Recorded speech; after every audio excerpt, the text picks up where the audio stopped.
উত্তাল ঢেউয়ের আঘাতে নৌকাটি যখন চূর্ণ বিচূর্ণ হয়ে গেল, তখন সবাই প্রাণ হারালো। কিন্তু আপনার নির্দেশে একটিমাত্র তক্তা বেঁচে গেল, আর সেই তক্তায় চড়ে বেঁচে গেলেন একজন গর্ভবতী নারী। ফেরেশতারা সেই তক্তাটিকে ঠেলে এক নির্জন দ্বীপে নিয়ে গেল। সেখানে সেই নারী একটি সুন্দর পুত্র সন্তান জন্ম দিলেন। নিজের সন্তানকে দেখে সেই মা তার সব দুঃখ কষ্ট ভুলে হাসছিলেন।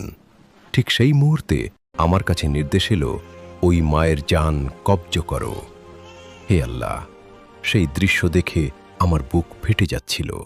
মা মারা গেলে এই জনমানবহীন দ্বীপে দুগ্ধপোষ্য শিশুটির কি হবে? কোনো হিংস্র জন্তু তাকে খেয়ে ফেলবে, নাকি সে না খেয়ে মারা যাবে? সেই অসহায় শিশুটিকে তার মৃত মায়ের পাশে ফেলে আসার সময় আমি চোখের পানি ধরে রাখতে পারিনি। সেটিই ছিল আমার জীবনের সবচেয়ে কষ্টের জান কব্জ।